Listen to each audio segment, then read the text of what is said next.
China's PHL-191 MLRS shows how Airburst munitions could transform modern battlefield suppression. China has showcased what appears to be an airburst-capable munition fired from its PHL-191 long-range modular multiple launch rocket system during a live-fire exercise, highlighting a growing emphasis on suppressing dispersed battlefield targets rather than relying solely on point strikes. Footage released on July 19, 2026, by China Military Online and the Chinese Ministry of National Defense suggests the PLA is expanding its long-range fire support options with effects designed to disrupt troops, air defense sites, and lightly protected equipment across a wider area, reinforcing its ability to shape the battlefield before major combat operations begin. The apparent airburst fragmentation pattern, combined with the PHL-191's modular launcher architecture, indicates a system capable of switching between guided rockets and longer-range strike munitions to match different operational missions. While China has not disclosed the rocket type or technical specifications, the demonstration underscores a broader trend toward networked long-range precision fires that enhance battlefield suppression, complicate enemy maneuver, and strengthen deep-shaping operations in future high-intensity conflicts. China released video footage of a People's Liberation Army ground force artillery unit conducting live-fire strike training with the PHL-191 long-range modular multiple launch rocket system. Published by China Military Online and carried by the Ministry of National Defense of the People's Republic of China under the title PHL-191 MLRS in live-fire strike training, the footage shows a salvo followed by concentrated detonations across the designated target area. The most significant sequence appears to show munitions functioning above or immediately over the surface, spreading fragmentation across a broad footprint rather than relying only on point impact effects. China did not disclose the rocket designation, fuse, warhead, firing distance, or measured accuracy, but the visible effects offer a notable indication of growing PLA Army attention to long-range battlefield suppression. The PHL-191 is a wheeled, modular rocket artillery system designed to accommodate different launcher modules depending on the mission profile and ammunition selected. Its designation varies across public sources. The U.S. Army's Odin database places it within the PHL-16 PCL-191 family and identifies a 370 mm variant, while the 2025 U.S. Defense Assessment refers to the modular PHL-16 PCH-191 AR-3 family as part of the PLA Army's Modern Fire Support Inventory. A frame-by-frame comparison of the launcher seen in the July 19 footage with Type 191 systems displayed during Chinese military parades indicates that the vehicle was likely fitted with the 370 mm rocket configuration. The visible launcher layout appears to consist of two 4-round modules, matching the 8-canister arrangement previously associated with the 370 mm loadout, rather than the two 5-round modules linked to smaller 300 mm rockets or the single-cell modules used for larger tactical missiles. The 8-round configuration was displayed during China's 2019 National Day Parade, while two variants of the Type 191 modular system were subsequently presented during the September 2025 V-Day Parade. This visual identification remains an informed assessment rather than official confirmation, as the camera angles, launcher covers, and limited duration of the released footage prevent a definitive measurement of the canisters or rocket bodies. If the assessment is accurate, the footage may represent a rare public demonstration of the PHL-191 employing a 370 McClass airburst-capable fragmentation munition during operationally oriented live-fire training. This modular architecture may allow a battery to alternate between guided rockets for area or point targets and larger tactical missiles for deeper, more heavily protected or higher-value objectives. The July 19 release does not formally identify which member of that ammunition family was fired, making the demonstrated target effect and apparent launcher configuration more reliable evidence than any unannounced range, accuracy, or warhead performance figure.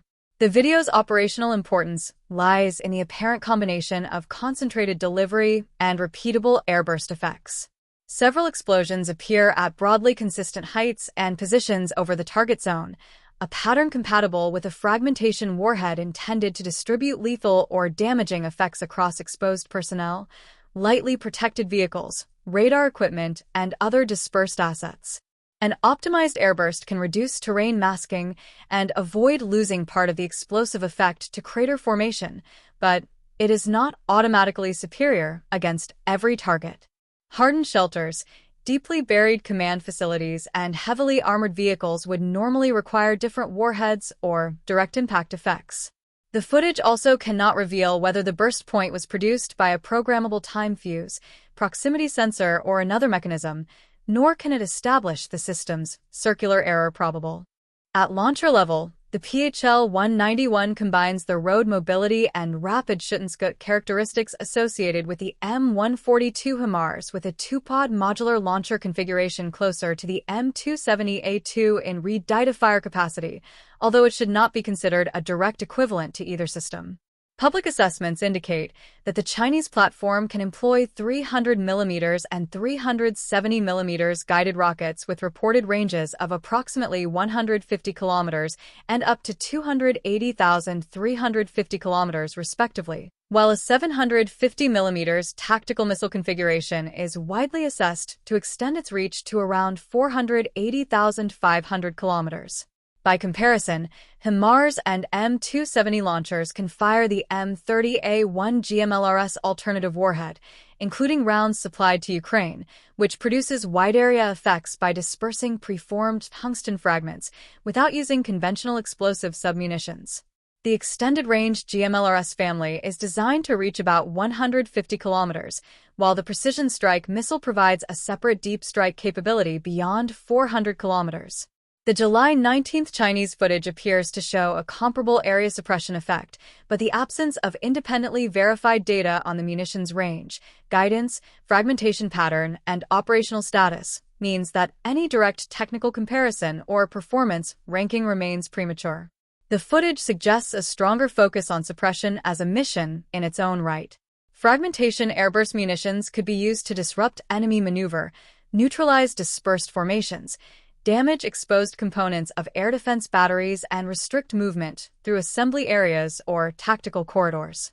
Against an air defense position, successful suppression may not require destruction of every launcher. Damage to a radar antenna, communications vehicle, generator, or exposed crew could produce a temporary mission kill and create a window for follow-on aviation, missiles, or other fires. Similar effects could be used before mechanized assaults to force defenders under cover, slow displacement, and complicate reinforcement. This is consistent with deep shaping operations, in which reconnaissance and long-range fires are used to influence the close battle before maneuver formations enter decisive contact. The greater strategic implication is the possible integration of scalable warhead effects into a wider sensor-to-shooter network. A modular launcher can only exploit its ammunition range when supported by target-quality intelligence, resilient communications, fire direction systems, unmanned aircraft or other sensors, post-strike assessment, and a logistics chain able to reload and relocate batteries. The PHL-191's size and launch signature could also expose it to counter-battery radars, airborne surveillance, electronic intelligence, and precision attack after firing. Its battlefield value would consequently depend as much on Schutzensgut procedures, emissions control, concealment, decoys, and ammunition stocks as on nominal range. The released footage shows the terminal effect at the target, but not the reconnaissance, command control, and sustainment architecture behind the engagement. Although the exercise did not explicitly reference Taiwan, the demonstration is relevant to cross-strait capability assessments because it illustrates the type of long-range area effect that could be incorporated into a wider joint fire campaign. The U.S. Department of War identifies the Eastern Theater Command as responsible for operations in the East China Sea and against Taiwan, noting that much of China's conventional missile firepower is based within the command or could be allocated to it under Central Military Commission direction. The same assessment separately confirms PLA fielding of the modular PHL-16 PCH-191 AR-3 launcher family. Viewed together, these points suggest that PHL-191 type systems could contribute to campaign-level shaping in a hypothetical contingency by suppressing dispersed military formations, artillery deployment areas, command control nodes, and exposed elements of air defense networks. Apparent airburst fragmentation would be especially relevant against targets spread across a wide area, potentially forcing units to disperse, interrupt movement, or remain undercover, while other strike assets engage more heavily protected objectives. The system's operational influence would still depend on timely intelligence, resilient communications, accurate target coordinates, and post-strike assessment, none of which is shown in the released footage. There is also no evidence that the July 19th firing involved an Eastern Theater Command unit or rehearsed a Taiwan-specific mission, making any such connection a cautious operational inference rather than a fact announced by China. The Steel Rain footage is best read as a demonstration of effects rather than a complete disclosure of specifications. It shows the PLA Army publicly emphasizing concentrated long-range fires and apparent airburst fragmentation suited to suppressing dispersed battlefield targets, while the PHL-191 MLRS modular design may permit rapid transition to heavier tactical missile missions against hardened positions. The system's real combat significance will depend on the speed and resilience of the network that finds targets, assigns the correct munition, and keeps launchers supplied under counterfire. Even without confirmed range, fuse, or accuracy data, the footage sends a clear military signal. China is refining long-range rocket artillery not only to strike deep, but to shape how opposing forces move, deploy, and survive before the main battle begins.